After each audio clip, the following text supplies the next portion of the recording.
Elle a sauvé votre fils, et vous ne savez même pas son nom. » La phrase claqua dans l'air comme un jugement divin.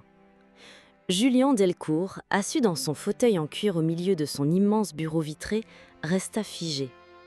Il ne savait pas quoi répondre, parce qu'en effet, il ne savait pas. Tout avait commencé 3 jours plus tôt, dans ce manoir impeccable du sud de la France. Une propriété silencieuse, réglée comme une horloge suisse. Julien, PDG d'un groupe de cosmétiques de luxe, passait ses journées à accumuler des décisions millimétrées. Et son fils Max, âgé de 6 ans, vivait sous une bulle protectrice faite de nannies, d'horaires stricts et de murs trop blancs. La seule ombre dans cette maison parfaite, c'était Aïcha, la femme de ménage engagée récemment, discrète, toujours silencieuse, presque invisible. Julien ne s'était jamais vraiment attardé sur elle. Il savait à peine son prénom. Une ombre dans son décor, une silhouette en uniforme. Jusqu'à ce jour où Max faillit mourir, et où cette femme, qu'il n'avait jamais vraiment regardée, devint l'héroïne d'un instant suspendu, avant de disparaître sans laisser de traces. Et maintenant, alors que son fils était sain et sauf, Julien allait devoir affronter une vérité bien plus inconfortable que la peur, celle de ses propres préjugés. Il était 16h12, un mercredi après-midi comme tant d'autres. Julien était en visioconférence avec un investisseur coréen quand un cri strident brisa le silence immaculé du manoir. Il retira aussitôt son oreillette. « Papa! Papa, j'ai mal !» La voix de Max venait du salon, un cri de douleur, aigu, paniqué. Julien accourut. Son fils était au sol, recroquevillé, le visage livide. Il respirait mal, ses doigts crispés sur sa gorge, ses lèvres déjà légèrement bleutées. « Max !» cria Julien, incapable de bouger. Il hurla « À l'aide !» Et ce fut elle. Aïcha jaillit du couloir, plus rapide que les nounous, plus calme que Julien. Elle s'agenouilla près de l'enfant, posa 2 doigts sur sa carotide, l'observa brièvement. Sans un mot, elle souleva doucement Max, le mit sur le côté et glissa ses doigts à un endroit précis sous sa mâchoire. Une technique inconnue, rapide, chirurgicale. Le petit se mit à tousser violemment, puis à respirer. Julien, paralysé, regardait sans comprendre. Aïcha murmura « Il faisait une crise d'obstruction trachéale, une réaction allergique probablement déclenchée par des résidus alimentaires. J'ai dégagé manuellement la voie supérieure. Il faut appeler une ambulance maintenant, mais il est hors de danger. » Puis sans attendre une réaction, elle se leva et sortit de la pièce. Pas un mot de plus. L'ambulance arriva 30 minutes plus tard. Max était stable. Les urgences confirmèrent. La manœuvre avait été décisive. Sans elle, il n'aurait probablement pas survécu. Julien, encore sous le choc, demanda à parler à Aïcha. Mais elle avait disparu. Pas dans une autre pièce, pas au rez-de-chaussée, disparue, partie. Elle avait quitté le manoir, laissant derrière elle un fils sauvé, un père bouleversé, et un mystère que le soir même, Julien n'arrivait pas à fermer l'œil. Max dormait paisiblement, sous surveillance à la clinique privée la plus chère du pays. Mais Julien, lui, ressaisait la scène en boucle. Il ne comprenait pas. Comment une femme de ménage pouvait-elle maîtriser une technique médicale aussi précise ? Comment avait-elle su réagir en quelques secondes alors que lui-même, diplômé de grandes écoles, était resté figé ? Le lendemain, il convoqua l'ensemble du personnel. « Est-ce que quelqu'un sait où est Aïcha ?» Les regards se croisèrent, confus. Une nounou murmura « Elle est partie juste après l'incident. Elle n'a rien pris, pas même son manteau. » Julien serra les dents. Elle ne devait pas intervenir, ce n'était pas son rôle. C'était dangereux, elle aurait pu aggraver la situation. Un silence gênant s'installa. James, son majordome, osa doucement « Monsieur, le médecin a confirmé qu'elle a sauvé la vie de votre fils. Elle savait ce qu'elle faisait. » Julien claqua des dents vers lui. « Et depuis quand les femmes de ménage maîtrisent la médecine d'urgence ?» Ce n'était pas une vraie question. C'était une défense, une manière de ne pas affronter l'humiliation de s'être retrouvé impuissant pendant qu'une femme de ménage invisible sauvait son propre fils devant ses yeux. Plus tard dans la journée, James déposa une enveloppe sur le bureau de Julien. Dans l'enveloppe, une simple note manuscrite, écrite d'une écriture soignée mais sobre. « Merci pour votre confiance. J'ai fait ce que n'importe quelle mère aurait fait, mais je ne peux pas rester. Pardonnez mon départ. Aïcha. » Julien resta immobile un long moment. Il retourna la lettre. Rien d'autre. Pas de numéro, pas d'adresse, rien. Juste une femme qu'il n'avait jamais vraiment vue et qui venait de faire ce qu'aucun médecin n'avait pu faire à temps. Mais pourquoi était-elle partie? Et surtout, qui était-elle réellement? Les jours passèrent et le mystère autour d'Aïcha ne faisait que s'épaissir. Julien tenta d'abord de reprendre le cours de sa vie. Il réorganisa son agenda, relança ses équipes marketing et fit prétendre que tout allait bien. Mais chaque fois qu'il croisait Max, un malaise s'installait. Son fils posait la question qu'il ne pouvait plus esquiver. « Papa, elle va revenir, Aïcha ?» Julien restait silencieux. Il ne savait pas comment lui expliquer qu'il avait à peine retenu son nom avant ce jour. Il fit appeler l'agence de recrutement. La voix au téléphone fut hésitante. « Aïcha, oui, elle avait été recommandée par une ancienne employée. Aucun CV, mais des références solides. Elle ne voulait pas être déclarée au départ, puis a accepté. Elle était différente, très discrète. Trop, peut-être. » Julien sentit un frisson. Pourquoi une femme visiblement éduquée, au comportement irréprochable, choisirait-elle de travailler comme femme de ménage en se rendant quasiment invisible? Il appela des hôpitaux, des cliniques, même la préfecture pour vérifier si elle avait un dossier médical. Une trace. Rien. Elle avait disparu comme elle est arrivée, sans faire de bruit. Il demandait à James de consulter les caméras de sécurité du portal. La dernière image montrait Aïcha quittant la propriété avec un simple sac en toile, marchant sur le long de l'allée. Ni panique, ni précipitation. Juste un départ assumé. Et pourtant, elle laissait derrière elle un trou béant, un fils reconnaissant, un père bouleversé, et une question qui s'incrustait comme une écharde dans l'esprit de Julien. Qu'est-ce qu'une femme capable de sauver une vie faisait dans les couloirs de mon manoir à laver des vitres? Et il ne le savait encore, mais cette disparition allait devenir une obsession. Non pas pour comprendre pourquoi elle était partie, mais pour découvrir qui il avait réellement ignoré toutes ces semaines. Julien n'était pas homme à rester sans réponse. Il avait bâti un empire en posant des questions que personne n'osait poser. Et aujourd'hui, la question qui l'obsédait n'avait rien à voir avec le chiffre d'affaires. Qui était Aïcha? Il fit appel à un détective privé discret, réputé pour ses recherches rapides et sans trace. En moins de 48 heures, le rapport tomba sur son bureau. Il n'en croyait pas ses yeux.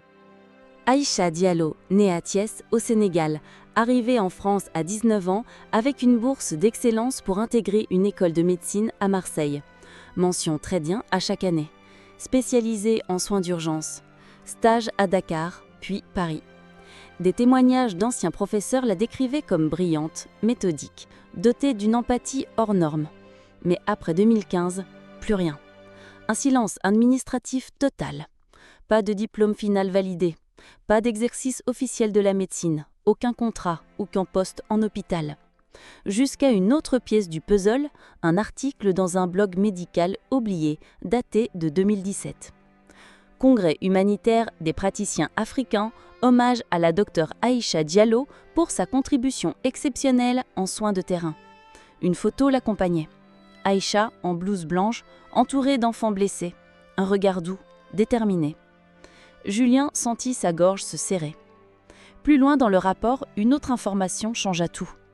Aïcha avait eu une fille prénommée Aya, morte à l'âge de 5 ans dans un hôpital de banlieue parisienne. Crise respiratoire. D'après les données médicales, l'erreur de diagnostic d'un médecin de garde aurait été fatale. Un seul détail. Aïcha, ce soir-là, n'allait pas être autorisée à intervenir car elle n'était pas reconnue comme médecin actif dans l'établissement. Julien referma le dossier, abasourdi. Tout s'éclairait. Aïcha n'avait pas seulement sauvé Max, elle avait revécu le drame de sa propre fille. Et cette fois, elle n'avait pas attendu qu'un protocole tue un enfant. Elle avait agi et fui.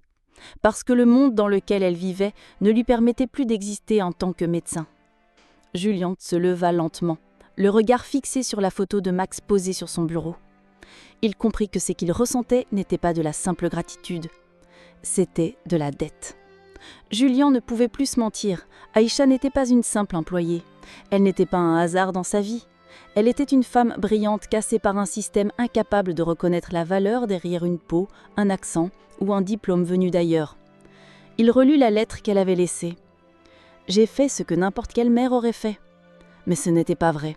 La plupart des gens, même des médecins diplômés, n'auraient pas su quoi faire ce jour-là. Elle, si, parce qu'elle avait déjà vécu cette douleur. Parce qu'elle savait ce que c'était de perdre un enfant qu'on aurait pu sauver.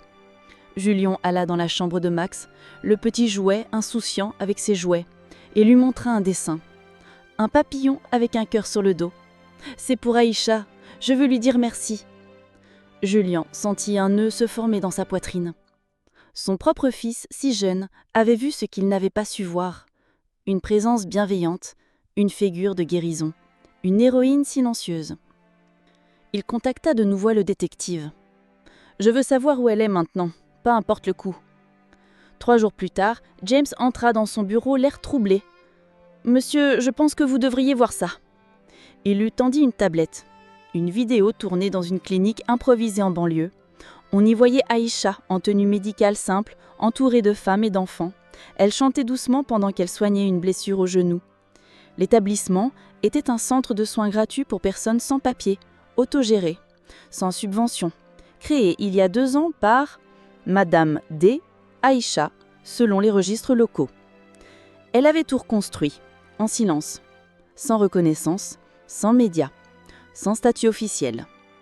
Julien n'en revenait pas. La femme qu'il avait à peine regardée avait transformé sa douleur en quelque chose d'infiniment plus noble que toutes ces entreprises réunies.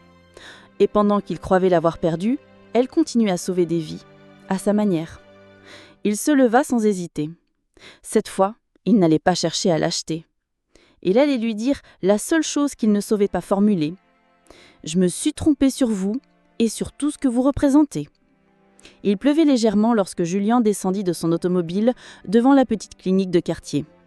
Le bâtiment était modeste, à peine signalé, mais des familles entières y entraient en silence, comme dans un refuge. Il n'avait pas prévenu, il voulait la voir comme elle était, sans costume, sans rôle imposé. Il la trouva dans une petite pièce éclairée par une lampe à clampe. Aïcha était penchée sur un garçon blessé en nettoyant une plaie au genou avec douceur. Julien n'osa pas parler tout de suite. Il observa.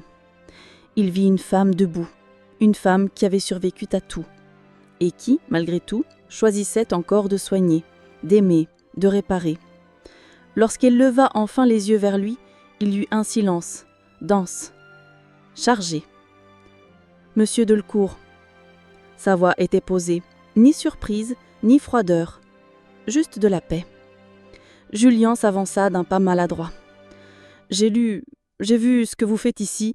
Je suis venu pour vous dire que je n'ai pas su voir, que j'ai jugé sans savoir et que je vous dois bien plus que la vie de mon fils. » Aïcha posa doucement le pansement, puis le regarda. « Vous ne me devez rien, ce n'était pas pour vous, c'était pour lui. » Julien acquiesça lentement. « Je le sais, et c'est ce qui me fait le plus honte. Vous avez agi par amour, moi par orgueil. » Elle s'essuya les mains, puis s'assit face à lui. « Vous ne saviez pas, Julien. Vous m'avez vu comme beaucoup m'ont vu, une femme de ménage, une étrangère, une silhouette dans un décor. Ce n'est pas une faute, c'est une habitude. » Il baissa les yeux. « Je veux vous aider, pas pour vous racheter, mais parce que ce que vous faites ici, c'est la seule chose vraie que j'ai vue dans des années. » Aïcha sourit légèrement. « Ce n'est pas d'argent dont on manque ici, c'est de regard, de respect, de main. » Julien tendit sa main. « Est-ce que je peux commencer par ça ? Par travailler ici, même en silence ?» Elle hésita un instant, puis la serra.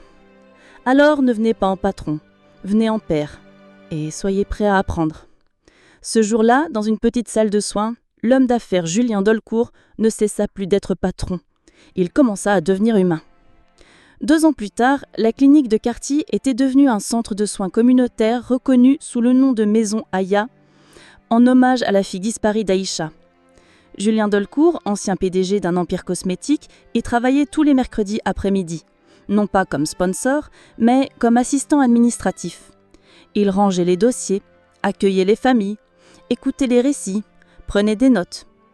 Max, désormais âgé de 8 ans, venait aussi. Il avait appris à dire merci dans 3 langues, à désinfecter une égratignure et à faire rire les enfants blessés. Un jour, devant un groupe d'étudiants en médecine venus visiter le centre, Julien prit la parole. On a appris à chercher des talents dans des CV, des diplômes, des chiffres. Mais j'ai appris ici que certains des plus grands talents se cachent dans le silence, derrière un tablier, un accent, une couleur de peau. Aïcha m'a montré que l'héroïsme ne fait pas de bruit. Il nettoie une vitre pendant des semaines, jusqu'au jour où il vous sauve la vie, puis disparaît, parce qu'il ne cherche pas les projecteurs. Ce jour-là, elle n'a pas seulement sauvé mon fils, elle m'a réveillée. Aïcha, debout à côté de lui, resta silencieuse, mais ses yeux brillaient. Elle n'avait jamais voulu de reconnaissance, elle avait voulu réparer ce que le monde avait cassé. Et peut-être, à travers Max, elle avait aussi sauvé une partie d'elle-même.